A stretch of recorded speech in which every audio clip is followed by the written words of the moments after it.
morning. So, kitchen demolition day, or, well, partial kitchen demolition day, because I've done some of it. The tiles went down a couple of days ago. I have turned off the gas, and, yeah, there's nothing coming in here in terms of gas, so I can break any gas connections that I need to and everything. Water supply, I will turn off and depressurize. However, I'm looking for a pump to pump up the accumulator first.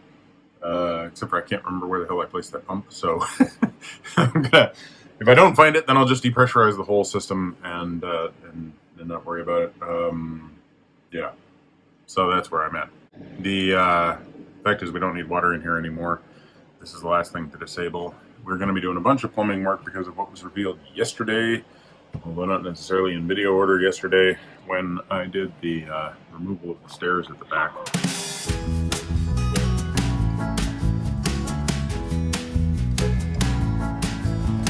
So I know we've had the refrigerator out at least once and cleaned underneath it. Now, it was restricted by the fact that the cable connection was really kind of weird, and I think it was hardwired in with electrical tape and stuff, and you couldn't get it very far out because we didn't want to remove it.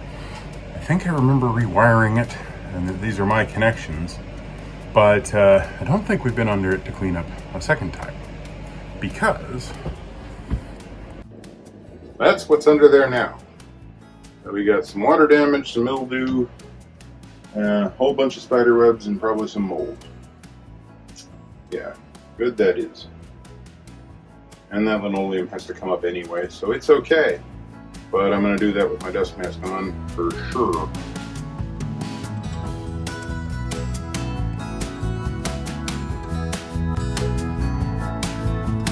Alright, ready to start kind of disassembling. We have these cabinets here that we were being a little precious about because although they have some damage and everything, they match all of the other cabinets in the boat. And if we do any significant damage to them, then we need to replace multiple cabinet doors, if not all the cabinet doors. And because getting a matching one is really hard. These are like an oak-faced MDF with this weird cutout that I personally find weird because it's got like a right angle and a curve. Anyway, I find it odd to look at, but it does work well in our glass cabinets up there and in some of the square ones and everything, so we don't want to lose them. So I'm going to take them out, put them back in the bed area to keep them protected. Some of the MDF in here we can't really recover. We'll see. I don't think it can be recovered. There's too much water damage near the bottom and stuff. But the cabinets we can. So I'm going to take them off now, set them aside, and then start working on the rest.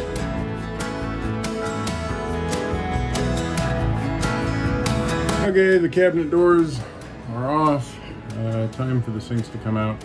So I'm going to go to the front, turn off the main water feed, yeah,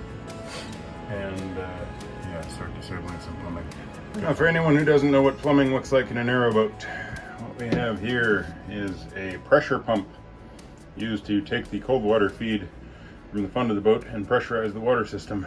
An accumulator, which is basically a sort of diaphragm / balloon at the top of a tank, which takes the pressure and produces downward thrust on it, keeping the whole thing pressurized and stabilizing the pressure so that this doesn't run continuously whenever pressure is withdrawn. This sort of gives you a reservoir of pressure that once it's drained, the pump kicks back in.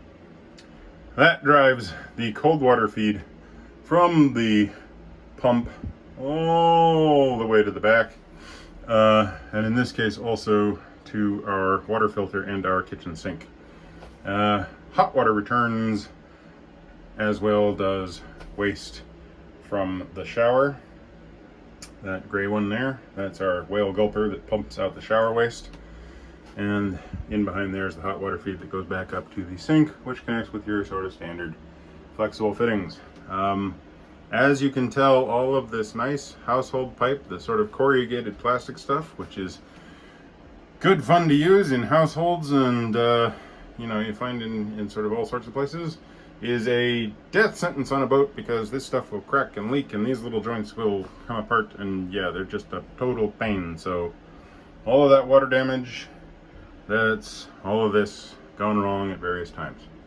Back there is our gas feed coming in from the front, teeing off. One of those goes to the cooker and the other one goes to the stove. So yeah, fairly simple. That's our inspection hatch that I drilled the other day. And probably gonna have to replumb a good portion of this to move these things to more sensible places. So that'll be enjoyable as well. And now for the quote-unquote fun, capital F bit. These sinks, when we put them back in, when we had the water link that actually caused all this problem, because it caused the underside of the verdamped chipboard that makes up our worktop to melt, leading to failure, like structural failure of the worktop, which is the reason why we have to replace the worktop, which is the reason why we began the renovations. In order to try and make it so we didn't have such a bad leak and lose more chipboard, I put these in with butyl rubber tape, which sealed them real well, but means they're going to be a real pain to get out. So that's what I'm going to be doing now, is trying to like slice under and get under. Luckily, I don't care about keeping the worktop anymore, but it's still going to be hard to get these out.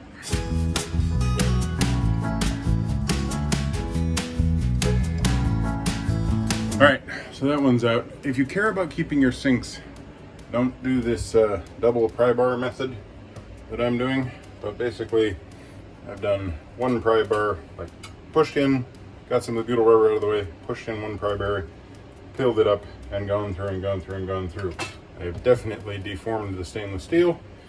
Thankfully, both Joe and I absolutely hate these sinks, especially this utterly useless thing over here that just takes up the whole area you should be using for preparing cheese treats for George. So yeah, we're happy to lose them, but this is definitely a way to lose them. At the time we did the repair bodge that made it so that we could use our sink again, we couldn't really do much in the way of filming because we were too busy trying to use our sink again.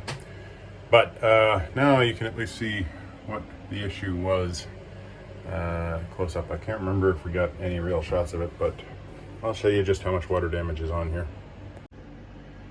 So that's where the water damage had come in, and this is the bit of wood that was actually still somewhat actually wood. That is the gap that was left, and this is a piece of plywood, that's a piece of plywood, and they're just sandwiched together such that they hold this single piece of linoleum, which was the only piece that still remained, up, allowing the sink to sit up there. And actually, the plywood's all dry down here, so the sink seal has held, even though this has been consistently wet ever since. This is just a regular sheet ply, and the only thing we did to it once I cut it and formed it into place and got it there, it does have butyl rubber underneath it, and then we covered it in PVA glue, just your standard white glue, and actually it made it quite waterproof. It's always beaded up on top and everything, so, you know, not bad for a bodge, but definitely a bodge.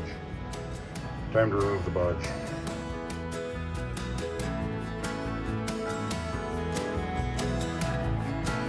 Ever had one of those moments when the one tool you truly need and the one tool you absolutely know you have and the one tool you know is somewhere on this boat you can't find anywhere? Yeah, I've been looking for just a pair of vice grips that Andrew lent me. They're somewhere on here. I must think I moved somewhere onto the other boat, but I don't see why, because we losed them just a couple of days ago. Yeah, anyway, I'll look for them, but I can't find them. And because I have been looking for them and not finding them, I'm going to improvise to try and get these two little hoses out here so that I can just free this thing. Otherwise, I'm just going to cut into it, which would also work.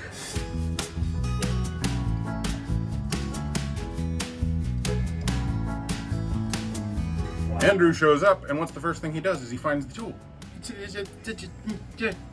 He's got a sixth sense for these things. I don't. I'm looking everywhere. Anyway, now I can finally get this off.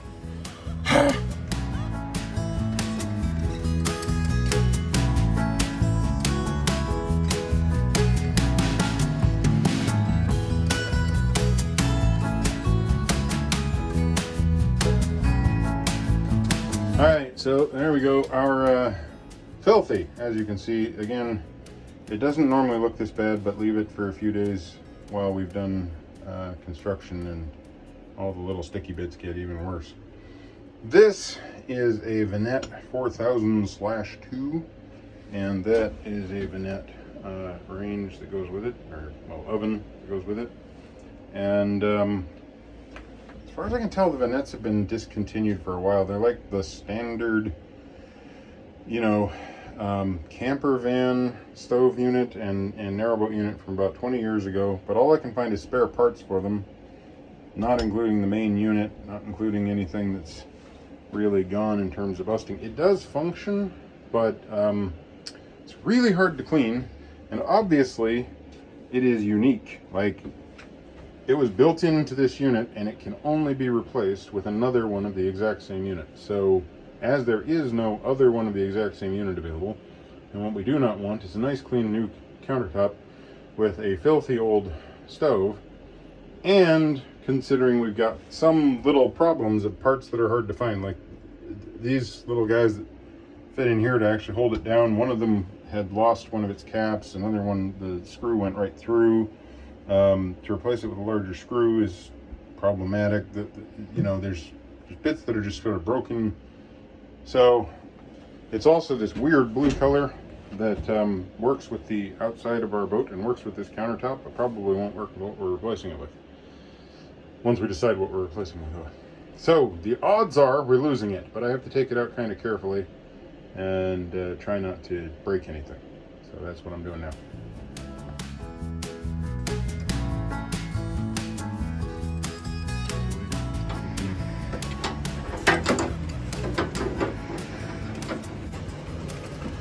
You're free, you're stuck. Oh, I see, there's a little, so that's the olive you were talking about? Yeah.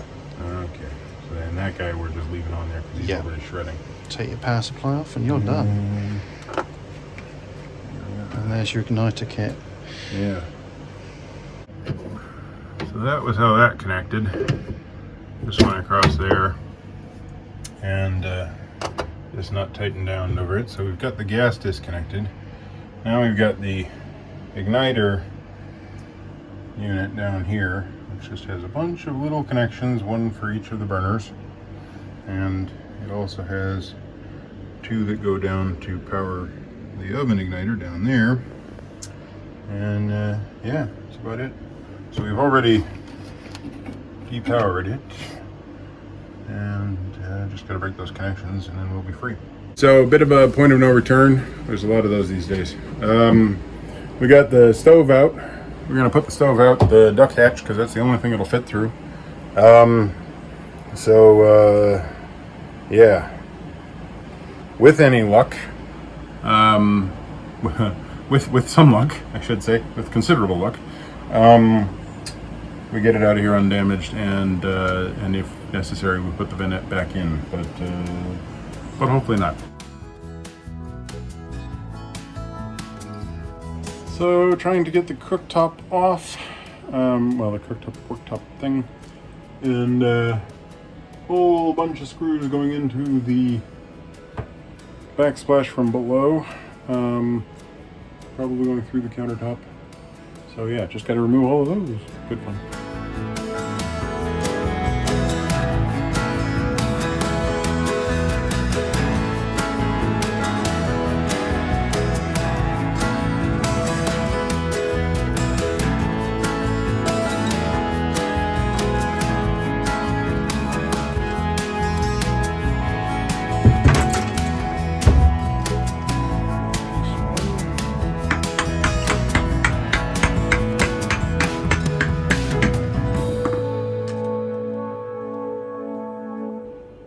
Well, there's the first bit of countertop out.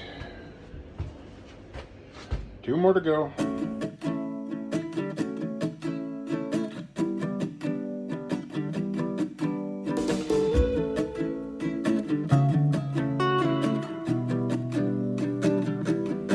Yeah, so here we are. We've got that one's out, the other one on the opposite side's out. This guy's at least slightly lifting up. We think we've got all the screws out. So that's it. We're ready to try and pull our main countertop out. At which point we're probably going to have to cut it into 3 pieces to get it out of here. There we go. There we go.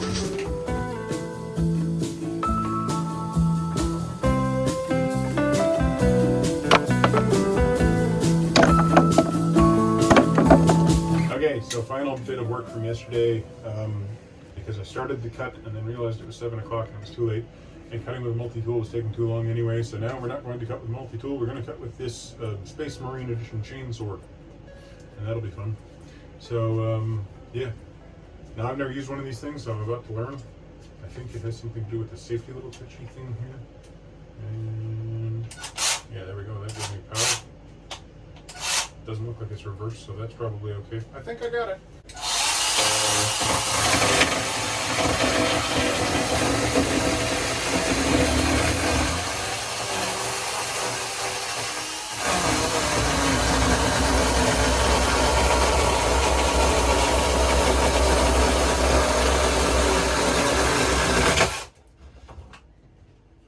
Part 1.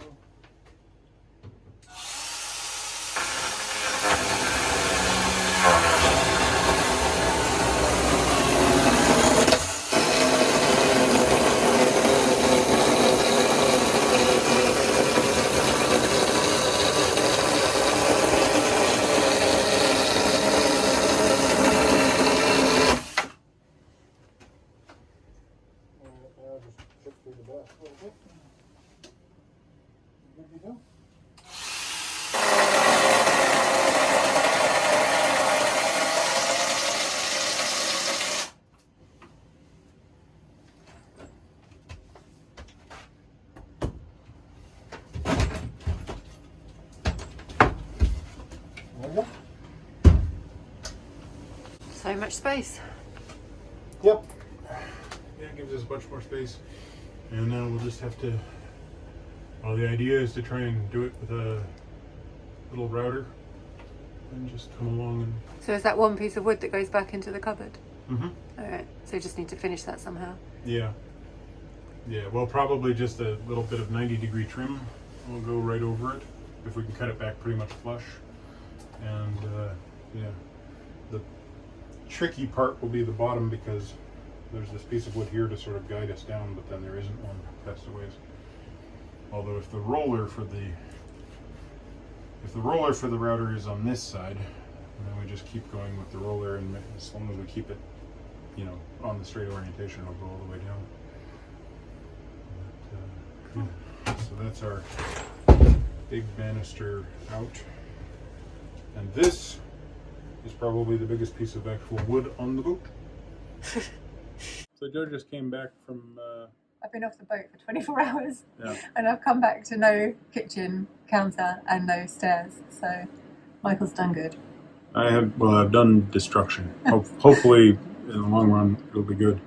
So yeah, there's a few bits and bobs to clean up and some linoleum to pull up off the kitchen floor, but that'll take a few minutes, and we're losing light, and Joe's gonna go make some lunch, even though it's 4 o'clock or something. Yeah. Actually, I think it's about 3. Make sure George is okay, and I'm going to finish this last bit up, but it'll be dark by the time I'm done, and then we'll have lost all the light in here, so we won't be able to film anyway. So that's it. Thanks for watching. Give us a thumbs up, comment down below, subscribe if you haven't already. Subscribe to Minimalist. Maximum Velocity if you want our time-lapse videos. And yeah, if you're still interested in finding out about boat renovations, which basically are about destruction, keep following this one.